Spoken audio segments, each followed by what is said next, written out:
Hello YouTube, people of Earth, and everyone else. Welcome to the channel. Now, I realized today that the video that I was planning to put up as my first in this series kind of got a little messed up with the recording part. So, I am just doing this quick intro and then cutting it kind of where I choose to actually start looking at the actual chess game.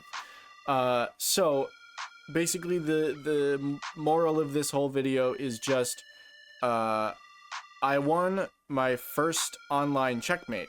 This was not a resignation, this was my first checkmate, and it was really interesting because it was after a major blunder on my part that the opponent ignored, and I just thought it was a really cool moment.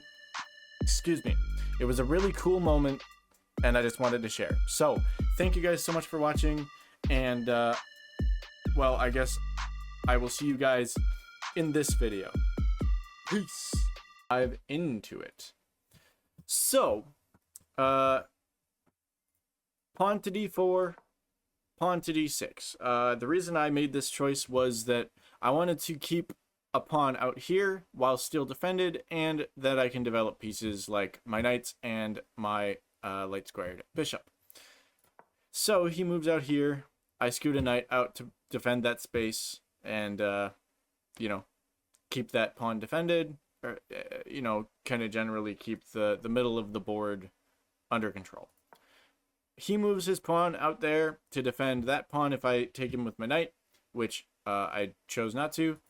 Then I move my bishop out here, mostly to get space here, because now I have all of this, and I can attack the knight, and then I have there, at least on his, that's on his half of the board. So, then he moves his knight out of danger, which is probably good, and then I move my pawn up to attack this pawn, which he takes, and then I move, I think maybe a lot of people would move here, but I actually moved my bishop to take the pawn to threaten this pawn, and I believe his next move was actually knight to e4. Not really sure if he was just trying to threaten my knight or if he had a plan at all. So I take his knight. He threatens my knight with his he threatens my knight with his pawn, excuse me, and then I defend with my pawn of my own, which he takes. And so here's what I planned on doing. This, I think the computer, when I was looking back through this one once already, didn't like this move quite as much, because if I had gone here and taken this pawn, then this pawn probably wouldn't come here and take my knight, because then I would, with the bishop, end up taking the pawn, and it would have been a 2-for-1 trade. But I decided after he took the pawn to threaten his queen, so that I could definitely save my bishop, even though I knew here he was going to take my knight. I was fine with that, because then I can take his pawn and have the middle of the board. And of course I have that space there, and then I have that space there. However, I don't really have much backing it up, and now he's got probably a better center control, even though it's one pawn. So, but then I decided I was just going to say, I'm going to put your king in check, which he moves away, and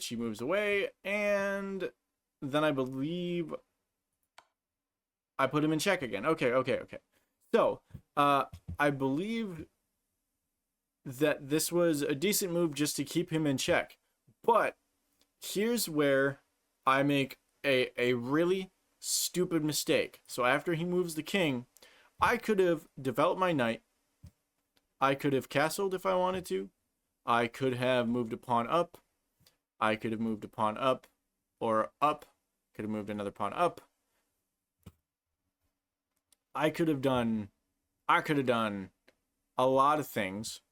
But my brain said, hey, look at this board and see what the dumbest thing you could do is. Oh, found it. Let's do it. Why do I think like this? Why do I think like this? If you are also new like me and you don't see why this is a problem, I just lost my queen. I gave him my queen. So his response, of course, was, you know, this is 200 level chess. Everybody's trying to take as much material as possible. His response was pawn to e3.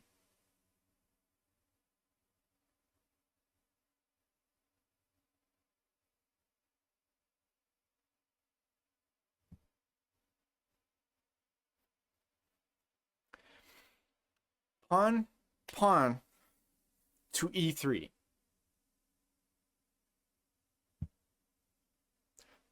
If only to block my queen from taking his bishop. Here's where I was thinking. Once I moved this, I figured, oh, if he doesn't take it and he does anything other than this, I lose the game here. Cuz then the only piece that I'm attacking then would be his knight here. If he takes here, the only piece on his team, the only two pieces that I am attacking are his knight and his pawn on this side of the board. And that's not even the strong side of the board right now. His strongest side of the board is here because he would then have the bishop over here. He'd have the bishop here, which means that his rook can come out. It means his rook can come out. His queen can move freely.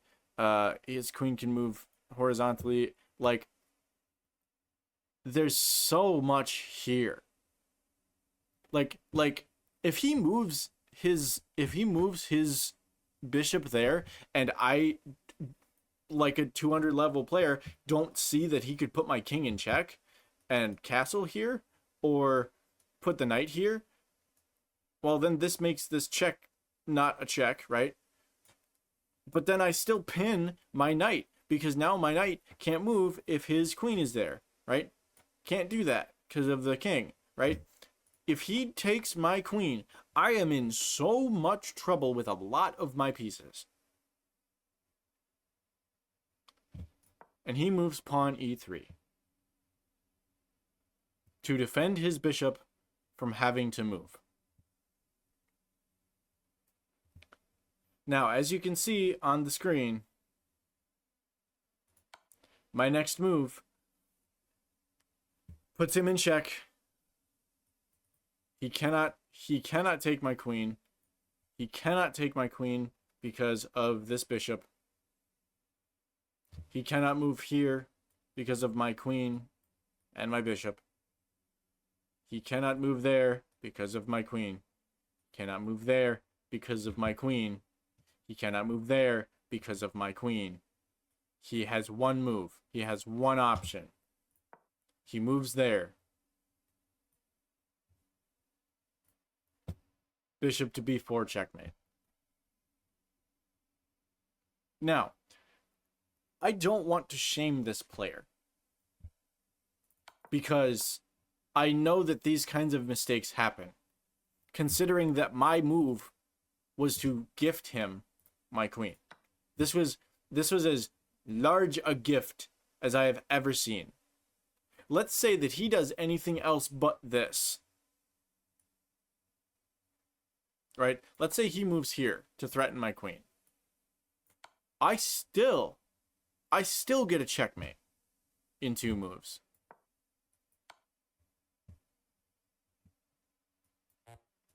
No, I don't. Never mind.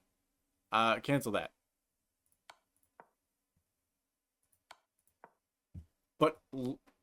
But he's in much more danger, because if I move here, if he does anything other than take my then take my queen. I put him in check.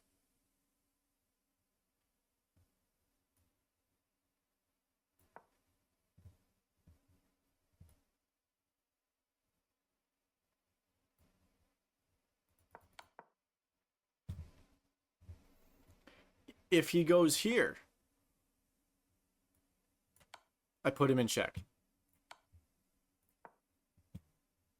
If he goes here, which he can do that, he's not in check, I go here.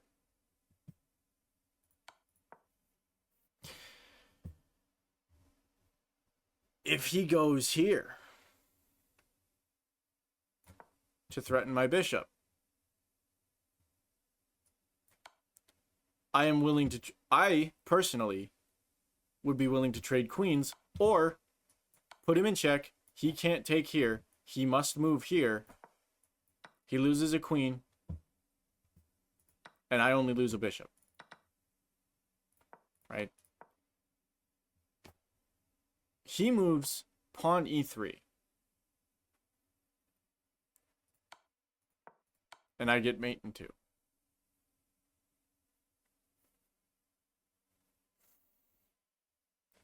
Somehow, a blunder wins me a game. Again, like, I understand there are probably things in this analysis that I don't even know. Like, I have missed so much in this game, I'm sure. Just based on the fact that chess is complicated. But to get from this position to mate in 2 is insane to me. Even at this level, where these kinds of mistakes are more likely to happen. Again, I do not want to shame this player. I do not want to shame this player, like, whatsoever. I do not want to do that. All I want to do is celebrate that I got my first online checkmate. But I hope that this is a learning experience, because these are the kinds of mistakes that early level chess players like myself and like this other player are going to make. And it has to be a learning experience. And I hope that it is instructive to all of you that this is the kind of thing that can happen. And it's going to happen. You're going to make mistakes like this.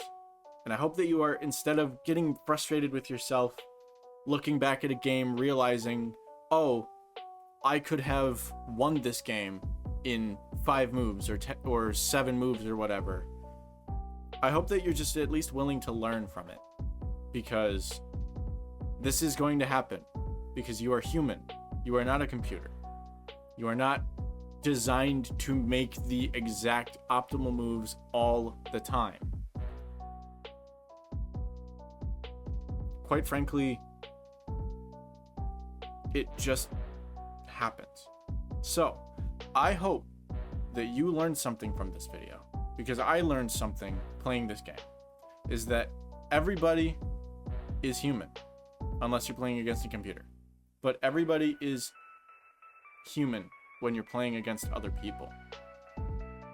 Do not let the fact that you are human frustrate you, because that's gonna happen. If you are a human, you are not but that. You are nothing but that. So I hope that you guys learned it is okay to make mistakes as long as you're learning from them. So, ladies and gentlemen, thank you so much for joining me. If you would like to see more chess content, drop a like on the video. Again, as I am new to this series, I am working through learning how to analyze, and as you probably saw in this particular video, I was learning a lot even after I've looked through this game a couple times. This is actually the second take of this video, because I kind of butchered this part of it, the ending. But please, I am new to this. Feel free to comment some advice that you have, and feel free to give me advice on how I can play better, how I can analyze better, because I am always looking to learn these things. So if you want to stay up to date with the chess content, if you would like to subscribe, please do. I would appreciate you joining me for more chess content. I do plan on doing a little bit more chess content in the future. I don't know how often it'll be because my main character for Tekken is coming out, but I appreciate the time that you have taken to watch this video, and I will see you guys in the next one. Peace.